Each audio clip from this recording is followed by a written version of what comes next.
जय हिंद। दोस्तों, मुझे उम्मीद है कि इस खबर के बारे में कुछ हद तक आपको पता जरूर चल गया होगा। खबर क्या है? अभी पिछले दिनों हमें एक न्यूज सुनने को मिली है। उस न्यूज के अंदर में ये बताया जा रहा है कि एसआईपी का जो स्टॉपेज रेशियो है वो अब तक का हाईएस्ट लेवल पर पहुंच गया है। यानी कि एसआईपी का जो स्टॉपेज रेशियो है वो 88% पर पहुंच गया है। इसका मतलब क्या है दोस्तों? इसका मतलब ये है कि अगर 100 लोग एसआईपी क्रिएट कर रहे हैं तो उसके अगेंस्ट में 88 लोग एसआईपी को कैंसिल भी कर दे रहे हैं, क्लोज भी कर दे रहे हैं। और ये एक बहुत ही गंभीर सोचने का विषय है। लेकिन मुझे इस डेटा पर ना जरा सा भी ताज्जुब नहीं हो रहा है, क्योंकि मैं जो देख रहा हूं, लोग जिस तरह की इन्वेस्टमेंट की स्ट्रेटजी फॉलो कर रहे हैं, ये जो स्टॉपेज रेशियो है अगर ये 100% भी आ जाती है या फिर 100% के पार भी चला जाता है तब भी मुझे ताज्जुब नहीं होगा। और मैं आपको इस वीडियो के माध्यम से कह रहा हूं कि ये चीजें आपको बहुत जल्दी देखने को मिलेगी, क्योंकि जिस तरह की इन्वेस्टमेंट की स्ट्रेटजी लोग फॉलो कर रहे हैं, तो जो स्टॉपेज रेशियो है बहुत जल्दी हमें 100% या फिर 100% के पार भी देखने को मिल सकती है। और ये जो स्टॉपेज रेशियो बढ़ रही है दोस्तों ना, इसके पीछे जो असल वजह है अभी तक आपको इसके बारे में ठीक ठीक से पता नहीं है कि आखिर इसके पीछे असल वजह क्या है, जो कि आज के इस वीडियो में मैं आप सभी को बताऊंगा। इस वीडियो में आगे मैं चर्चा करूं उससे पहले थोड़ा सा अपने बारे में मैं आप सभी को बता दूं। मैं अनवर अंसारी एमपी के द्वारा यानी कि association of mutual fund in India के द्वारा पूरी तरह से रजिस्टर्ड म्यूचुअल फंड का एडवाइजर डिस्ट्रीब्यूटर हूं। मेरे पास एमपी के द्वारा दिया गया वैलिड एआरएन नंबर है, तो मैं आपको म्यूचुअल फंड से संबंधित किसी भी तरह का सर्विस देने के लिए पूरी तरह से एलिजिबल हूं। तो चलिए अब हम उस विषय पर चर्चा करते हैं, जिसमें हम ये जानने की कोशिश करेंगे कि आखिर स्टॉपेज रेशियो जो है इतना बढ़ करके क्यों आ रही है। अब देखिए, इस वीडियो के अंदर में जो बातें मैं आप सभी को समझाने जा रहा हूँ वो सारी बातें आप सभी को अच्छे से समझ में आए, इसके लिए मैं आप सभी को एक एग्जाम्पल देना चाहता हूँ। देखिए, मैं ऐसा मान करके चलता हूँ कि आप एक कार खरीदने जा रहे हैं, लेकिन उस कार का जो उद्देश्य है ना वो रेंटल बिजनेस है। यानी कि उस कार को खरीद करके आप उससे रेंट कमाएंगे, किराए पर उसको देंगे और उससे आप इनकम कमाएंगे। लेकिन समस्या है ना दोस्तों कि आप कार तो खरीद लेते हैं, लेकिन जब आप कार खरीद लेते हैं तो उस कार को चलाने के लिए आपको ड्राइवर रखना पड़ेगा। और जब आप ड्राइवर को रखेंगे तो उस ड्राइवर को आपको अच्छा खासा सैलरी देना होगा। लेकिन क्योंकि आपने कार खरीदा है तो कम से कम आपको बेसिक जो है उस कार को चलाने के लिए मालूम है। आपको ये मालूम है कि स्टीयरिंग कहाँ पे होता है, गियर शिफ्टर कहाँ पे है, क्लच पेडल कहाँ पे है, ब्रेक पेडल कहाँ पे है, थ्रोटल पेडल कहाँ पे है, इन सारी चीजों को आपको मालूम है। यानी कि सिर्फ आप बेसिक जान रहे हैं कि अगर मैं लेफ्ट टर्न में स्टीयरिंग को घुमाऊंगा तो गाड़ी लेफ्ट में जाएगी, राइट टर्न में घुमाऊंगा तो राइट में जाएगी। इतना ही आपको बेसिक भर मालूम है, यानी कि आपको अच्छे से कार चलाने नहीं आती है। तो आप दो ही चीजें कर सकते हैं। अगर आपको अच्छे से कार चलाने नहीं आती है तो आप ये हो सकता है कि कार को आप ना चलाएं, घर पे रखे रहें। अब क्योंकि कार ऐसी चीज है जिसका जो आयु है ना वो निश्चित निर्धारित है। यानी कि अगर हम कार खरीदते हैं तो उसको हम 15 साल तक चला सकते हैं, कहीं कहीं पे 10 साल भी चला सकते हैं। तो अगर हम उस कार को ऐसे ही रखे हुए हैं तो उसकी वैल्यू जो है ना वो दिनों दिन डेप्रिसिएट होते जा रही है। अगर हम कार को नए सिरे से शोरूम से घर में भी ला के रखें तब भी उसकी जो वैल्यू है वो दिनों दिन डेप्रिसिएट हो रही है, यानी कि उसकी वैल्यू कम हो रही है। हम चलाएं या फिर ना चलाएं इस बात से कोई भी फर्क नहीं पड़ता है। लेकिन अगर हम चिंता में आकर के कि हमारी जो कार की वैल्यू है वो दिनों दिन डेप्रिसिएट हो रही है, इस चक्कर में हम कार को खुद ही ड्राइव करने लगे, जबकि हम ये जान रहे हैं कि हमें कार को चलाने अच्छे से नहीं आता है। तो अगर कोई व्यक्ति ऐसा है जिसको कार को चलाने से अच्छे से नहीं आता है, तो अगर वो नॉर्मल सड़क पर चलाए तो कुछ हद तक चलो मैं मान कर चल रहा हूँ कि चला लेगा। लेकिन अगर उसको हाईवे से गुजरना पड़े, ट्रैफिक वाले रास्ते से गुजरना पड़े, भीड़ भाड़ वाले जगह में जाना पड़े तो क्या होगा? आप अंदाजा लगाइए कि ऐसे इंसान के साथ में क्या हो सकता है, जिसको कार का सिर्फ बेसिक मालूम है और वो ट्रैफिक वाले जगह में चला जाता है, भीड़ भाड़ वाले जगह में चला जाता है। तो दुर्घटना होने की संभावना जो है ना वो बहुत ज्यादा बढ़ जाती है। और इस बात के पूरे पूरे चांसेस है कि अगर आप ऐसे व्यक्ति हैं तो आप कार को दुर्घटनाग्रस्त कर सकते हैं।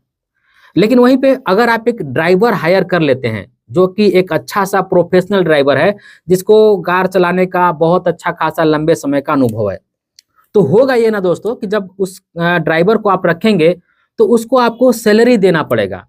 आपके प्रॉफिट में से जो इनकम होगा उसको शेयर करना पड़ेगा। लेकिन यहाँ पे होगा ये कि आपकी जो कार है वो सुरक्षित रहेगी, उसको अच्छे से मेंटेन में रखेगा, क्योंकि वो पुराना अनुभवी ड्राइवर है तो उसको ये भी बात मालूम रहेगी कि गाड़ी की क्या क्या रिक्वायरमेंट है, कब हमें सर्विस कराना है, गाड़ी में क्या क्या चीजें हो रही है, तो वो सारी चीजें वो करते भी रहेगा, तो आपका गाड़ी भी मेंटेन में रहेगा और दुर्घटना होने की भी चांसेस बहुत हद तक कम हो जाएगी। अब देखिए, दुर्घटना नहीं हो सकता है इस बात को तो नहीं कहा जा सकता है, लेकिन अगर कोई प्रोफेशनल व्यक्ति चलाए तो दुर्घटना होने की चांसेस बहुत हद तक कम हो जाती है। तो आप यहाँ पे बताइए दोस्तों कि कार अगर हम ले रहे हैं, हमें बेसिक आइडिया है, बेसिक मालूम है, तो हमें चलाना चाहिए, या फिर कार को हमें एक प्रोफेशनल ड्राइवर के माध्यम से चलवाना चाहिए? इसका जवाब जो है ना, मैं कमेंट सेक्शन में चाहता हूं कि आप मुझे दीजिए कि आपको कार चलाने नहीं आता है तब आपको चलाना चाहिए, या फिर आपको प्रोफेशनल ड्राइवर से अपना कार चलवाना चाहिए। इसका जवाब मुझे कमेंट सेक्शन में चाहिए, मैं इस जवाब का इंतजार करूंगा। लेकिन दोस्तों, जब हम म्यूचुअल फंड में इन्वेस्ट करते हैं ना, तो हम यही चीज करते हैं, हमको म्यूचुअल फंड का सिर्फ बेसिक मालूम है और हम निवेश करना शुरू कर देते हैं। जबकि कार में तो हमारा सिर्फ 5 लाख 10 लाख रुपए के आसपास में लगा हुआ है, यहाँ पे तो बात करोड़ों अरबों रुपए की होती है। हम लाखों रुपए निवेश करते हैं, लेकिन बिना सोचे समझे, बिना नॉलेज के। और हमको मालूम है कि किसी हम जानकार व्यक्ति को हायर कर सकते हैं, जिसको हम थोड़ा सा फीस दे करके अपने लिए कंसल्टेंसी ले सकते हैं, वो हमारे पैसे को मैनेज कर सकता है, लेकिन वहां पे हमें थोड़ा सा फीसेस देने पड़ सकते हैं।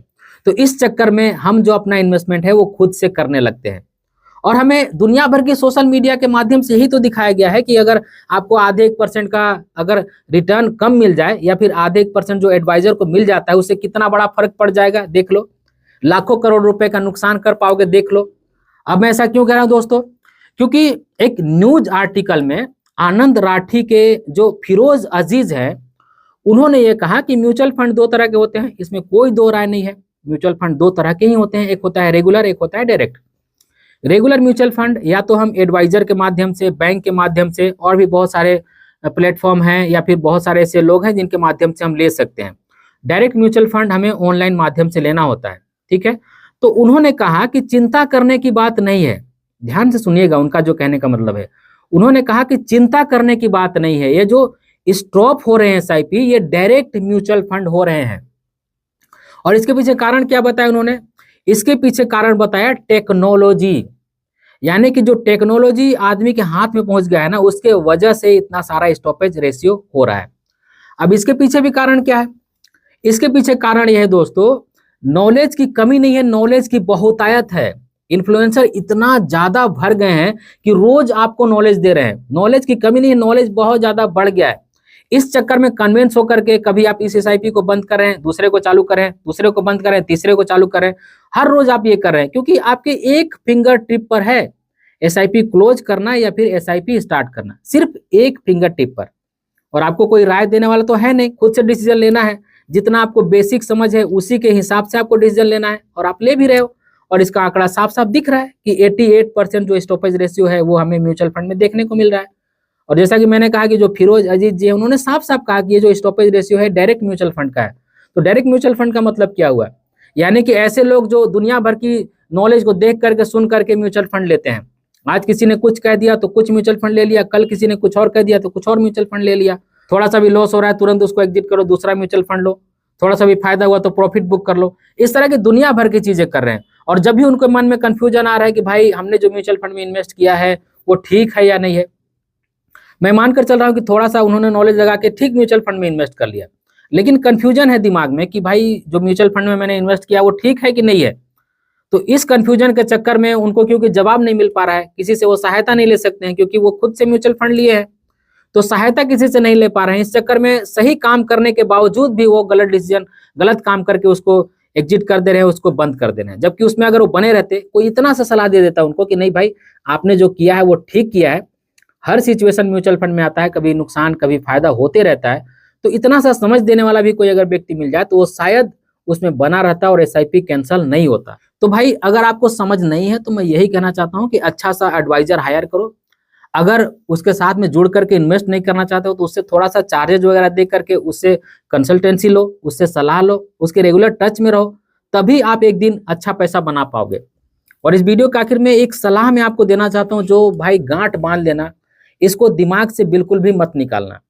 सलाह लेना, कंसल्टेंसी लेना कहीं से भी कोई गलत नहीं है, लेकिन सलाह आप किससे ले रहे हो ये बात जरूर देख लेना। आप जरूर इस बात को चेक कर लेना कि जिससे आप सलाह लेने जा रहे हो क्या वो एमफी रजिस्टर्ड है, क्या वो सेबी रजिस्टर्ड है। एमफी रजिस्टर्ड और सेबी रजिस्टर्ड का मतलब ये होता है दोस्तों कि जो एमफी है फिर सेबी है वो अपनी कसौटी पर परखता है लोगों को कि जो चीजें मैंडेटरी है उसके बारे में बेसिक समझ है कि नहीं आपको। क्योंकि बात पैसे की यहाँ पे है, अगर आप किसी को सलाह देने जा रहे हैं तो क्या वाकई में आप उसको अच्छा सलाह दे पाएंगे कि या नहीं। सर्टिफिकेट उन्हीं को मिलता है जो बेसिक सलाह, जो अच्छी समझ रखते हैं उन्हीं को मिलता है। तो जो ऐसा व्यक्ति कह रहा है कि मेरे पास एमफी का सर्टिफिकेट है, मेरे पास सेबी का सर्टिफिकेट है, उन्हीं से सलाह लो। ऐसे किसी से भी सलाह मत ले लेना। दुकान बहुत सारे लोगों ने खोल के रखा है कि 500 रुपए में सलाह ले लो, 1000 रुपए में सलाह ले लो। जैसे सलाह नहीं हुआ सब्जी का दुकान हो गया, कोई भी आए और सलाह ले लो और कोई भी आए सलाह दे रहा है। ये क्या बात है भाई। आप इन्वेस्टिंग कर रहे हो, अपने लाइफ का सबसे बड़ा पैसा बनाने के राह पर आप खड़े हो, आपको करोड़ों अरबों रुपए का रकम बनाना है और आप ऐसे ही किसी से भी पूछते चल रहे हो, कोई भी आपको सलाह दे रहा है। ऐसे चलेगा क्या। इसीलिए मैंने कहा दोस्तों कि ये जो स्टॉपेज रेशियो है ना ये 100% भी पहुंच जाएगा ना तो मुझे इसमें ताज्जुब नहीं होगा, और बहुत जल्दी 100% पहुंचने वाला है। अब देखिए इस वीडियो में कहने के लिए तो और भी बहुत सारी बातें हैं, लेकिन वीडियो थोड़ी सी लंबी हो जाएगी और लंबी वीडियो जनरली ज़्यादातर लोग देखना पसंद नहीं करते हैं, इसलिए मैं इस वीडियो को यहीं पे एंड करूंगा। लेकिन इस वीडियो के आखिर में एक बात मैं आप सभी से जरूर कहूंगा कि अगर आप निवेश कर रहे हैं तो अच्छे से सोच समझ कर निवेश कीजिए, और अगर आपकी समझ निवेश के प्रति अच्छी नहीं है तो उसको डेवलप कीजिए, उसको बढ़ाइए, रिसर्च कीजिए। सबसे अच्छी बात तो यही होगी कि अपना निवेश आप खुद से मैनेज कीजिए। आपको ये मालूम होना चाहिए कि मुझे कहाँ पे और कैसे निवेश करना चाहिए, इससे अच्छी बात और कोई हो नहीं सकती है। लेकिन अगर आपको लगता है कि नहीं मुझे किसी से सलाह की ही जरूरत पड़ती है तो आप किसी सेबी एडवाइजर या फिर एमपी रजिस्टर्ड जो एडवाइजर होंगे उनसे सलाह ले सकते हैं। लेकिन अगर आपको कोई भी नहीं मिल रहा है तो आप इस नंबर पर कॉल करके मुझसे भी जुड़ सकते हैं। तो अगर ये वीडियो आपको अच्छी लगी होगी तो इस वीडियो को अपने फ्रेंड और फैमिली के बीच जरूर से शेयर कीजिएगा ताकि वो भी अवेयर हो जाए। इस वीडियो के आखिर में बस मैं आपसे इतना ही कहूंगा कि अपना और अपने फैमिली का बहुत ख्याल रखिएगा। मैं मिलूंगा इसी तरह के किसी और वीडियो में, तब तक के लिए बाय।